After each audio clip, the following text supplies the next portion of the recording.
Welcome to Making It, a podcast where dreamers are catching their dreams. This is your host, James DeMarco. Sit back and get inspired to make it happen. Welcome, everybody, to Making It, Dreamers Catching Their Dreams. I'm your host, James DeMarco. So my guest today is Michael Patrick. He is a professional coach, licensed massage therapist, as well as yoga instructor. I've known Michael for a while now. We met at Kripalu, where I was on a retreat, and so was he. And Kripalu is in Massachusetts. Michael is a trained Kripalu yoga teacher. But Michael has some great insight and tips into making your dreams come true when you are in a season of transition and you wish to move out of whatever you're in with a career or with your life, and how you can navigate that and jump into what you're really passionate about. And the best thing about Michael is that he has lived that himself. So he has much insight into instructing his clients on how they can pursue a new life. So welcome, Michael. Thank you. It's great to be here, and thank you for the nice introduction. My pleasure, Michael. And I follow you on Facebook.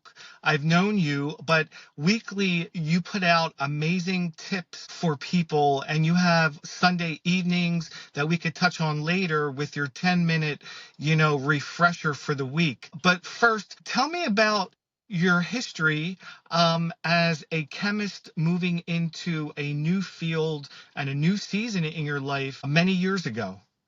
Yes, this was an interesting journey, and certainly one that I'm glad that I have made. So I have been an analytical chemist. I have a master's degree in analytical chemistry, and I worked for 22 years in that field. And I had some really great opportunities. I worked in biotechnology, manufacturing cyanine dyes. So these are dyes that are fluorescent dyes that are used by researchers and drug companies to study cancer and genetics and to develop new treatments.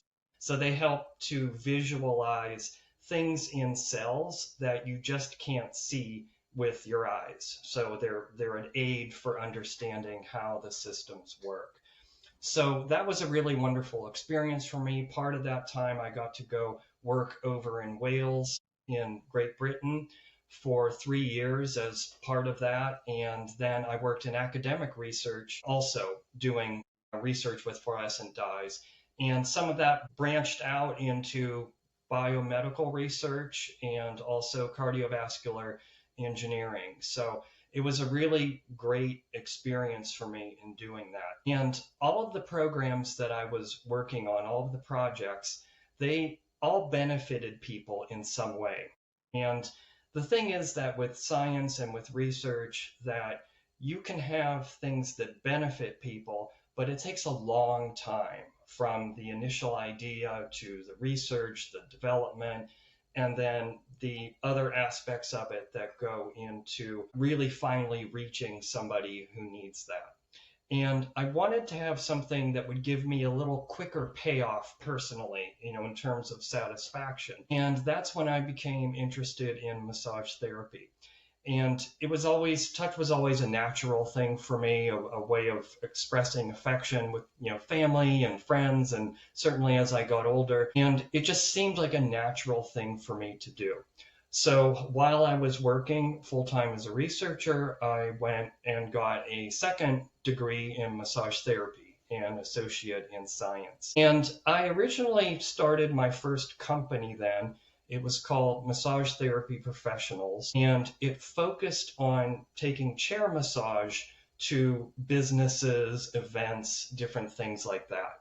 And I would contract with other massage therapists, many who were my classmates, and we would go do chair massage jobs. And I did this while I was still working full time and as a chemist. So I basically had 1.5 jobs for 10 years. And, it was good and it was exciting. And I originally planned to use the chair massage business as a vehicle to leave the science career. But as fate would have it, I met a research professor when I was working, and he was interested in cardiovascular fluid dynamics. So basically, the way the blood moves through the heart and the veins and arteries and so on. And that really got me interested again in science.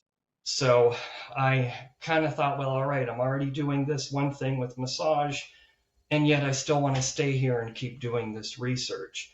So that's when I decided to change my business from a model where working with chair massage, working with a lot of different people, maybe just one time, to working with my own clients and the same people over and over. And that's when I formed Centered Presence. And I shifted a little bit more towards table massage at the time. And as I was coming up with that name, I wanted to have something that could expand beyond massage therapy if that was something that I wanted to do.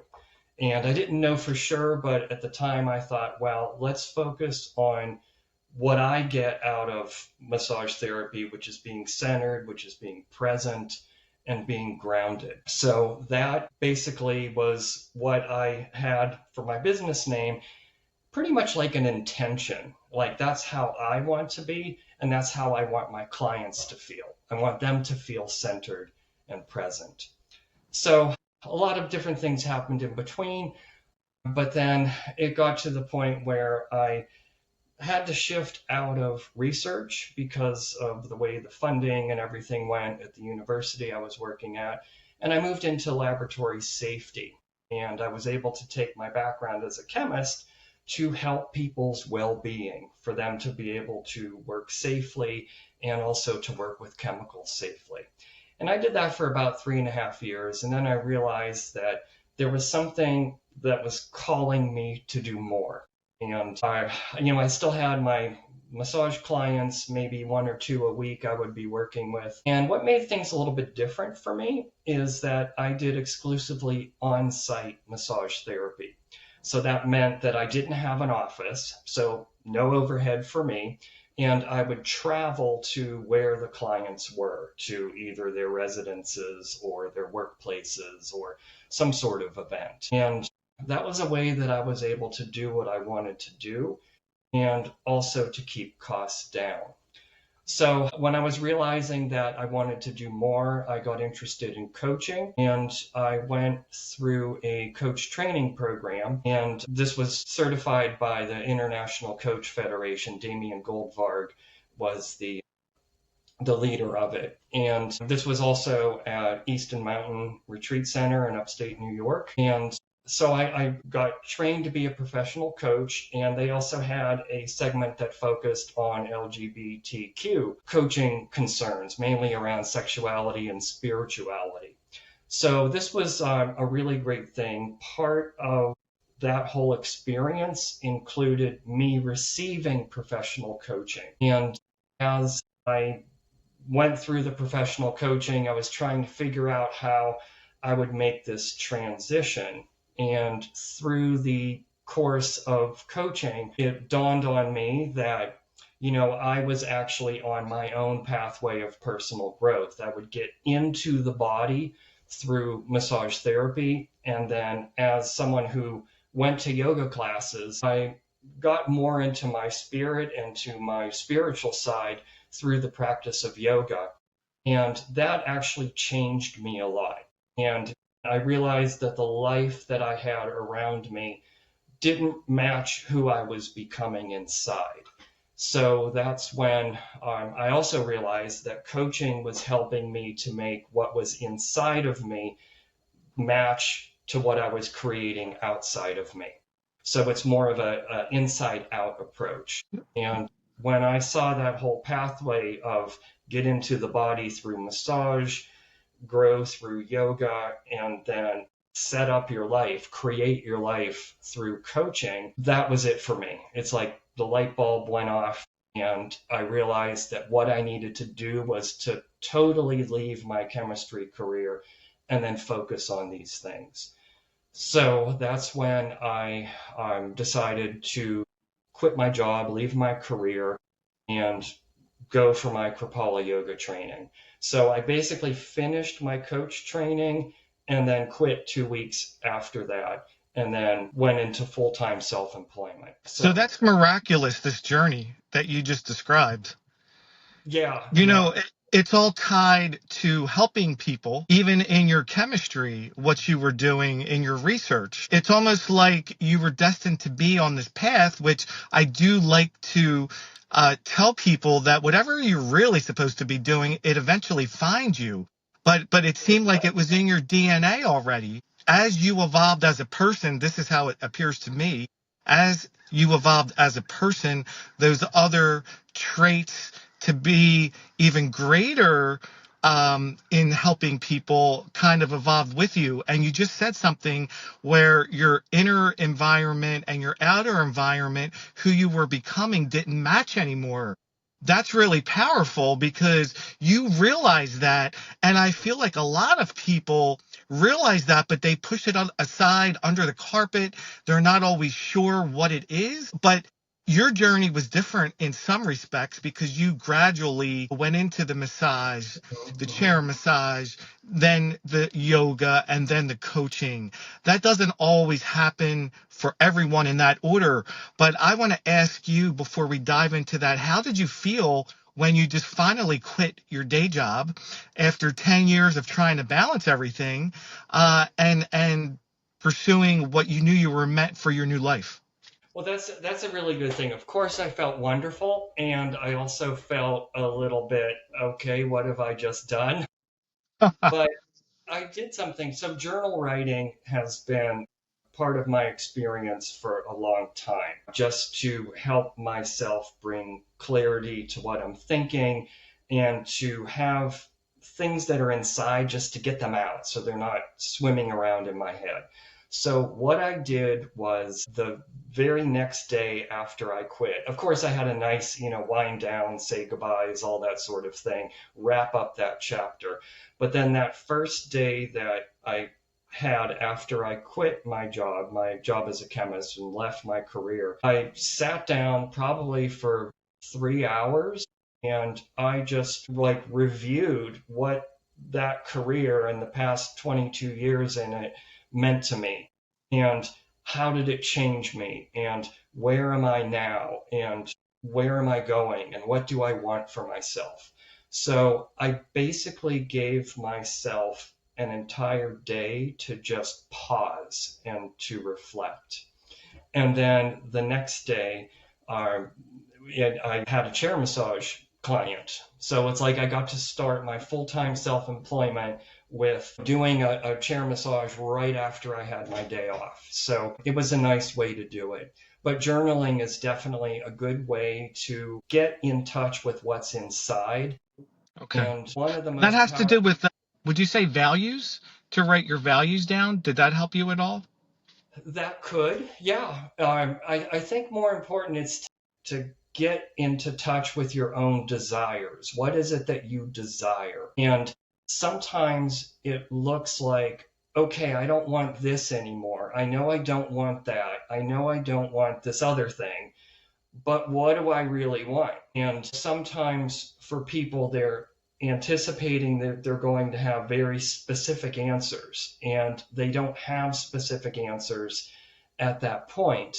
But you can have general answers. So this would be things like, well, I want to have freedom. I want to be, my own boss. I want to direct my own life in such a way that whatever's going on in the broader parts of my life, I have the ability to say, I need to focus more on my personal life, and my business can be on hold for a little bit, or it could coast for a little while I attend to these other matters. So, and kind of like people want to jump right into what the specifics are, but really the transition is really going from like negative specifics about your current situation to kind of general negative specifics. So things like, like if you're really mad at your boss or you're really frustrated with your work, to kind of step back from that specific situation and really look at it. Well, what is it that you don't like? Do I like not going into an office somewhere, or do I not like other people directing my work? And try to make it very general about what you don't like. And then being able to take what you don't like in broad terms and flip that around and be like, okay, obviously, if I don't want somebody directing my work, that means that I want to direct my own work. And to just be content with that at first.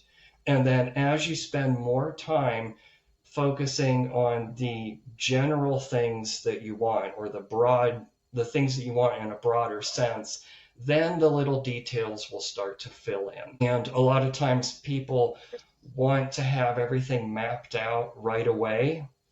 So that way they can say, okay, well, if I know this is the career or the job or the situation that I want to do, then I'll feel better about it and I can head in that direction. This is really the practice of aligning with the new direction that you want to go. And everything starts out broadly and then gets more specific as time goes on and as details start to fill in. So it's a really deep dive. Everyone out there has to do a deep dive into their core being. Like you said, if you looking at a situation that you're in and you need to flip it, but you really need to understand the why part. That's kind of, I feel like, what you're saying. Is that correct? Why you want to do something different, or why you don't like where you're at, or the job, or the situation. Yeah, and that's really just kind of an entry step, because if you spend all of your time thinking about what you don't like and why you don't like it and going on, that's a way to keep people stuck as well. I hate my boss, I hate this, and it's just perpetuating more misery. But if you're able to use that as a springboard to say, well, I know I don't like this. What is it that I do like in general terms? And then that's how you can get momentum going in a positive direction. And that's when things feel like they start to loosen. It's almost like law of attraction. Things just start to attract to you that you're aligning with this new way of being, this new life. Exactly. But you can only do that if you are, first of all, aware of what's inside of you, what's in your core, what your real true desire is. And remember, things start off generally. So for me, a big thing that I wanted was freedom. The whole reason I went into self-employment was freedom. That was number one for me. I wanted to be the one who was in charge of my own life. It's like, I don't want to be in charge of other people. I don't want someone telling me what to do. I just want to be the boss of this one here. Align with what is inside of me. And some of that comes from the fact that everything that I do now in my professional life, all of these different techniques and practices are things that I explored so that I could make my own life better for me. So I got into yoga because I wanted to feel better. I got into body work because I wanted to feel better. And I got into coaching because I wanted to feel clarity. I wanted to have some answers, some direction, some way of knowing that I can create a life that I want to live. So once I knew that I had all of these things working for me, then I would go and do whatever I need to do to be able to offer those professionally. So that's really why I have such a fire for what I do, is because it's part of my own lived experience. Yes, you are the perfect example of my podcast, Making It Dreamers Catching Their Dreams. When you're young, you're more fearless. At least I was. As you're older and you have more responsibility, that's when it becomes more scary. It's almost like the more you learn, the less you know. But I want to talk about the fear part, because a lot of people have that fear, and you brought up fire. And I wanted to focus on this is how people can also get that fire back, and that passion and desire to have a meaningful, enriched life. spiritual life and also a work life. Now, Mhm. your path, you were in such a stable job, probably had a good paycheck. And I Mhm. think a lot of people who really want to live their passion and be free, have their own business, be single if they're in a marriage that they need to get out, always Mhm. worry about the money. Right. So, and everybody's situation is different, but it seems to be a universal theme. So, that fear to make these leaps sometimes is dependent on whether you have support of others and Mhm. also financial. Part of what happened was the realization that there was this fire in me that, like, once I realized that my own pathway of personal growth was massage, yoga, and coaching, that was what I needed to do to bring that out to other people. And once I had that realization, you couldn't stop me from it. And I was going to figure out how I would do this. So part of what happened was, because I was already a massage therapist for 10 years, I knew that business. I knew it, really well, and I'd been doing it for, all of that time. So I knew that I could just simply ramp up more massage, and that would be a way to keep things going. But at the same time, I was actually starting two brand new careers, one in coaching and the other in yoga as a yoga teacher. And so, looking back at it, it was pretty insane that, I quit my job, my full time job, and went into full time self employment while starting two new careers at the same time. But the fire was just that strong. So part of what needs to happen is being able to reassess what your needs are when you move into a new career. And if I was trying to maintain that same lifestyle that I had when I was still a chemist with the salary that I was making, in deciding to take a pay cut, then I needed to do a few things. I needed to reassess what it was that I was doing. And one thing that I did too that helped me was I wrote myself a check from a credit card, basically as a cash advance, so that those first few months that I was not working my old job as a chemist and just getting things started, that I didn't have so much pressure. So I basically kind of took out a self-funded loan for myself, and that helped me that helped take some of the pressure off of getting things started up. And it's taken a while to pay that back, and I have done different things to consolidate debt and so on. But it was something that I needed to do at that time. Okay. So these things that happen, sometimes you just need to put it in context and say, okay, well, maybe writing a check for myself as a cash advance isn't the most financially wise thing to do. But given the situation, is this my path of least resistance? Do I keep working in a career that I can't stand anymore and keep putting my dreams on hold? Or do I take some other course that maybe has its own pitfalls with it, but is still an improvement over what I was doing? And, as I found, things really did start to take off.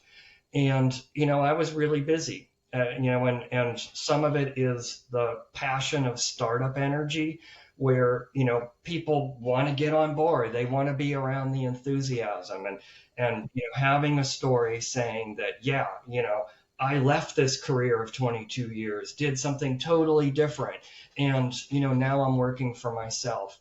I mean, that has a lot of momentum that goes Sure, along with it. sure.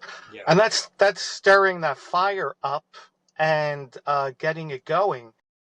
Is there anything you could recommend though for individuals at home listening who really have a lot of hesitation, trepidation? They have these obstacles. They've looked at, they've made their list. They've looked at their needs.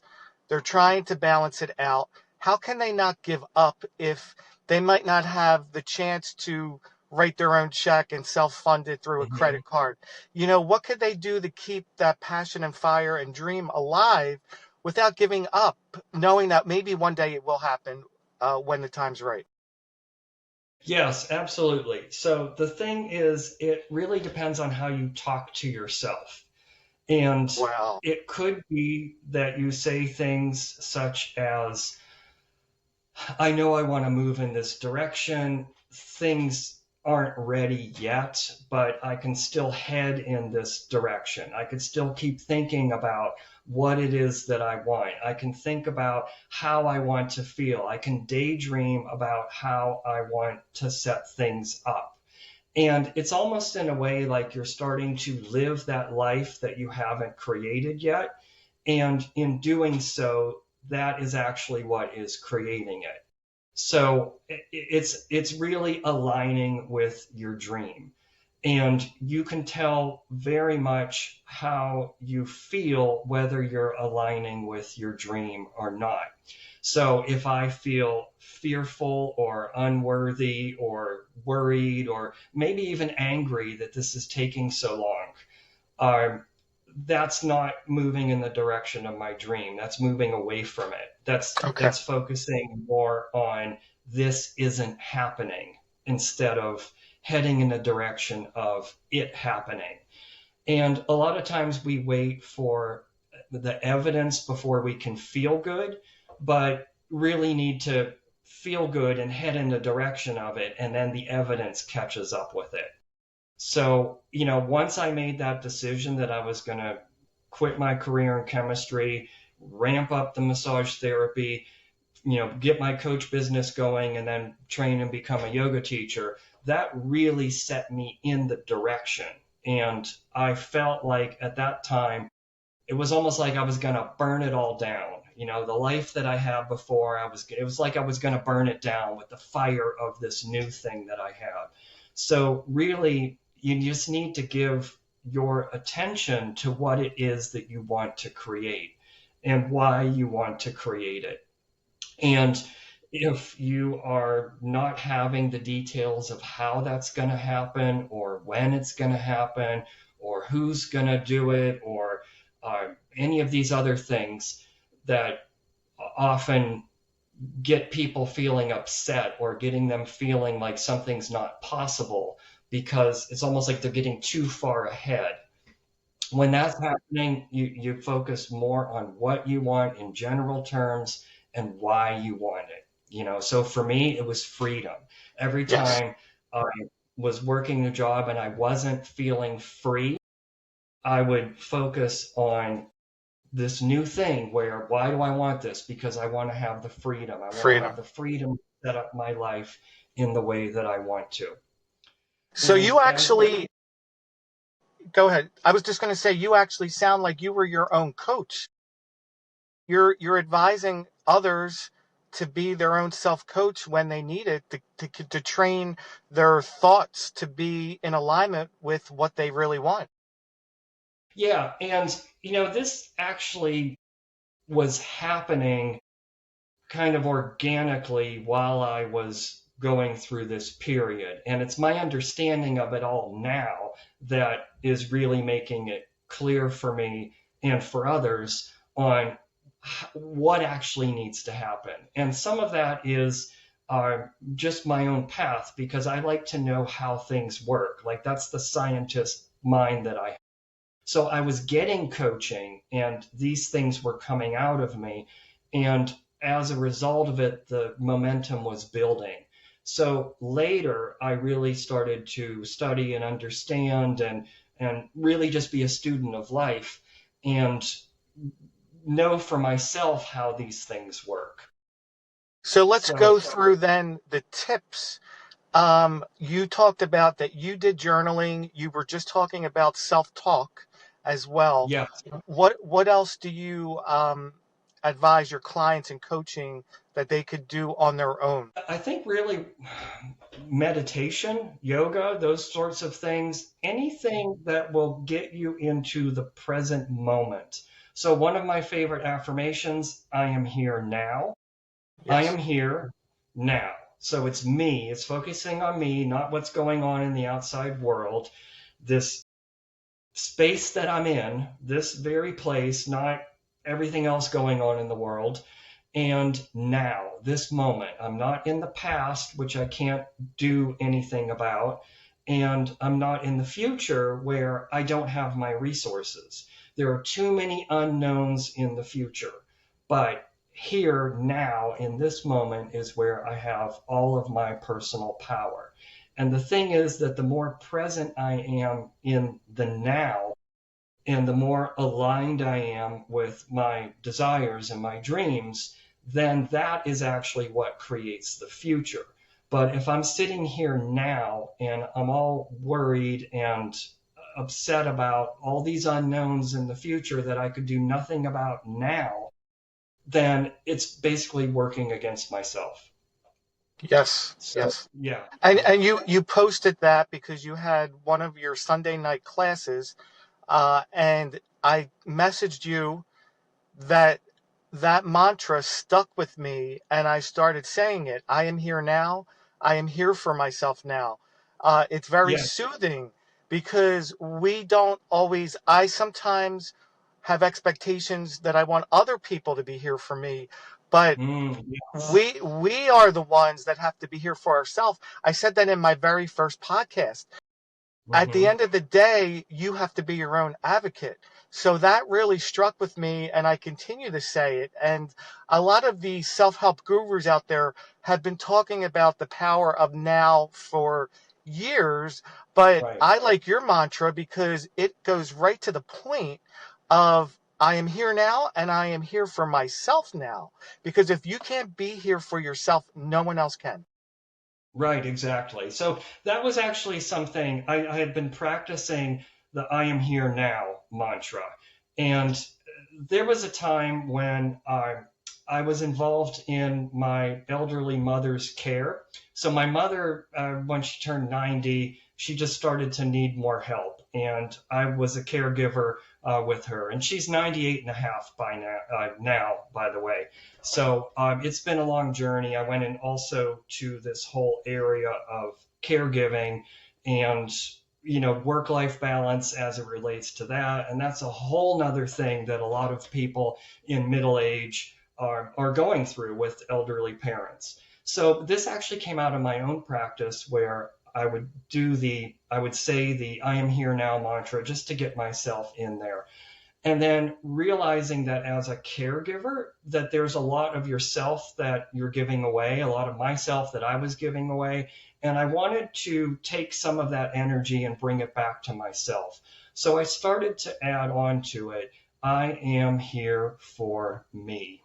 And it became a really nice rhythm because then what that's doing is setting the intention for me to be in the present moment, connect with all of my resources, and then instead of giving those resources out to other people, give them back to myself and really showing up for myself. And it's funny that you mentioned that we expect other people to be there for us, or at least we hope that other people would be there for us. And it was actually other people not being there for me that made me realize, dude, you're on your own. It's up to you to do this. And I'm like, okay, I've got the power that creates worlds inside of me, through my inner being, through my connection to the universe.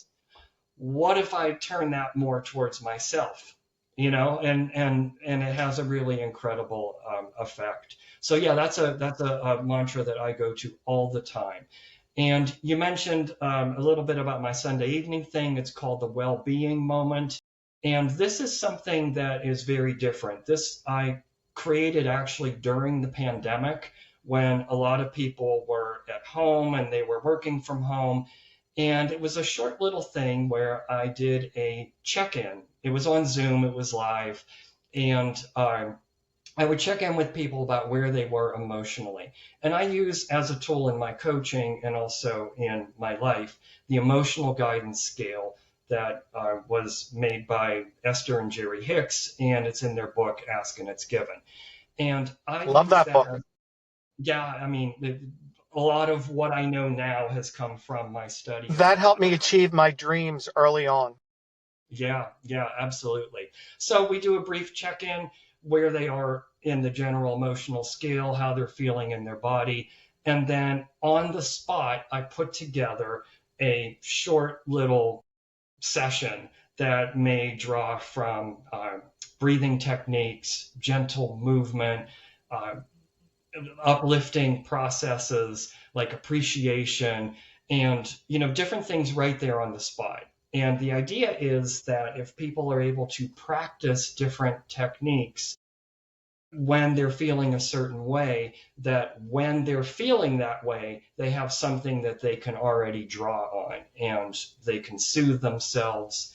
And I've been recording these sessions, just my screen, and I'm planning to make a library of them available on different topics. So it's a thing where sometimes we soothe and we Yes. relax.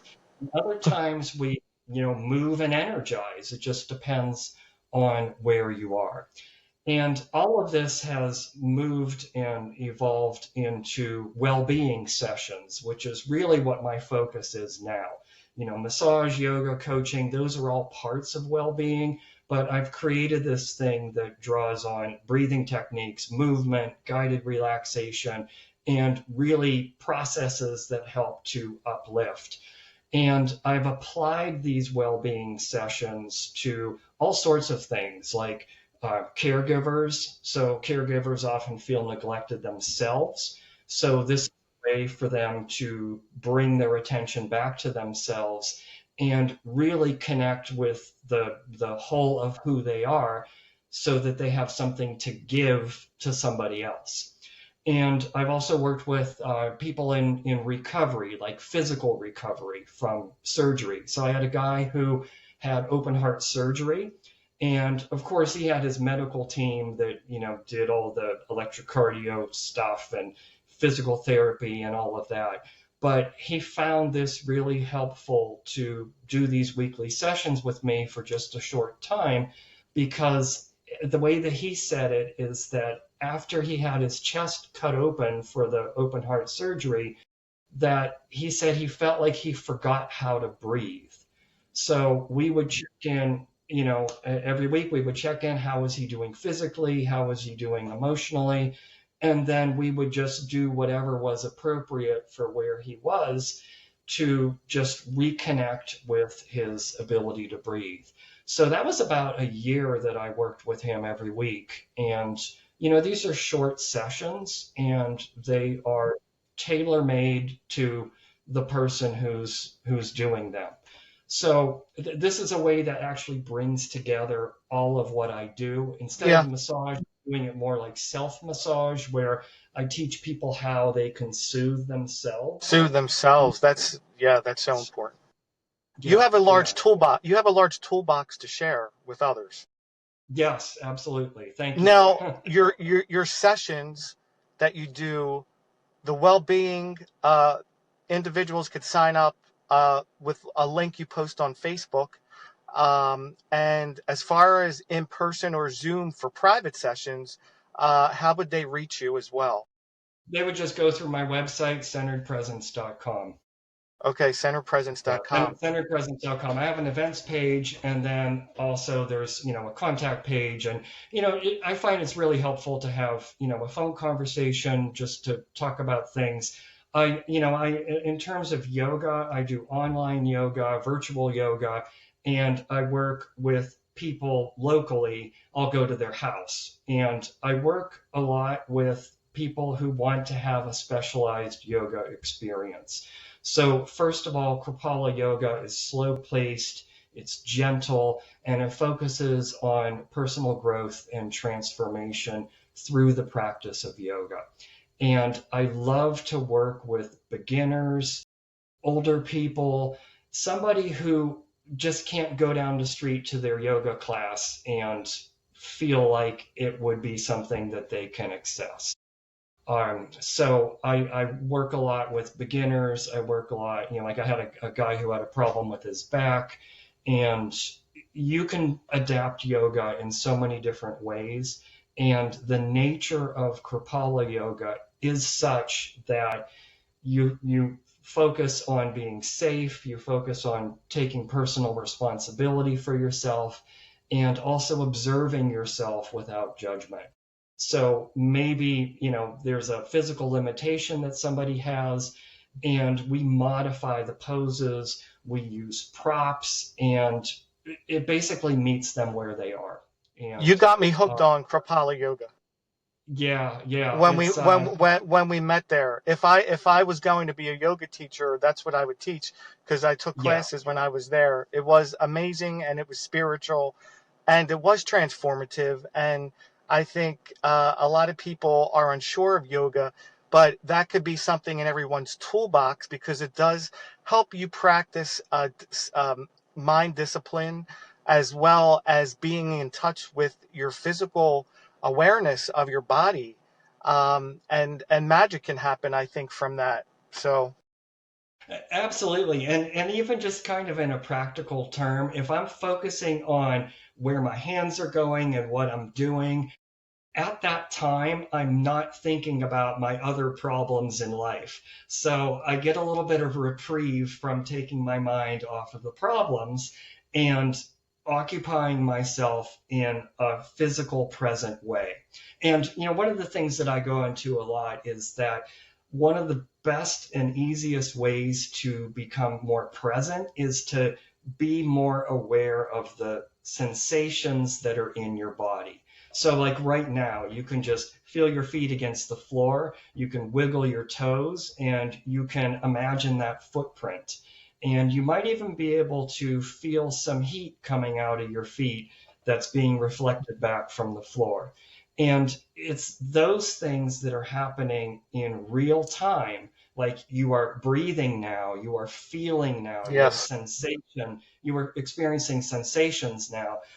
That brings you to the present. Yeah. it's The all about the body is present. gateway. Yeah, So I want absolutely. And to I thank you for this amazing interview, because you have given much of yourself. It's the experience that I wish to share with everyone, based on my experience of how to transition into other areas. And I still stumble and fall, but your mantras have helped me. So I wanted to end this podcast with my favorite mantra. Um, and maybe we could just have everyone listening. If you're in a safe space, if not, keep your eyes open. But let's do this mantra, I am safe. okay. So you lead us. Okay, sounds good. All right. Well, come to a comfortable position, whatever that may be. If you are in a situation where you need to keep your eyes open, please keep them open. If not, you can certainly relax. And just check in with yourself and notice the points of contact that you make with any solid surface. So if you're seated, that would be your rear against the chair. If you're standing, your feet against the floor. And then take a breath in and expand, and exhale and settle into that solid surface. Keep the breath going steady and even. Nothing fancy to do. Just keep the breath steady and even. Inhale and exhale. And this is a good time to bring to mind the first mantra, I am here now. And sometimes it's nice to say that to yourself and coordinate it with your breath, where the I am here is on the inhale and now is on the exhale. And as you let that go, let yourself settle into the present moment. Give yourself permission to let the past go and to not worry about the future, but just be here in this moment. And continue with I am here now, and add I am here for me. So we take our presence and we redirect it towards ourselves. And this has a way of amplifying all that we are and allowing it to be even bigger. I am here now. I am here for me. I call that the self-care mantra. because it brings us back to the present and it brings us into our full power. And you can keep the breath going and then take one more inhale and let out a nice sigh. And then go on with whatever it is that you're doing. Thank you, Michael. And Michael can be found at centeredpresence.com. You could also find him on Facebook. Thanks again, Michael. Okay, thanks a lot. Thanks for having me.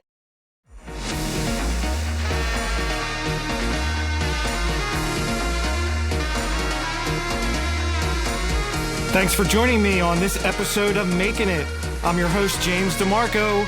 Keep dreaming, and I'll see you next time.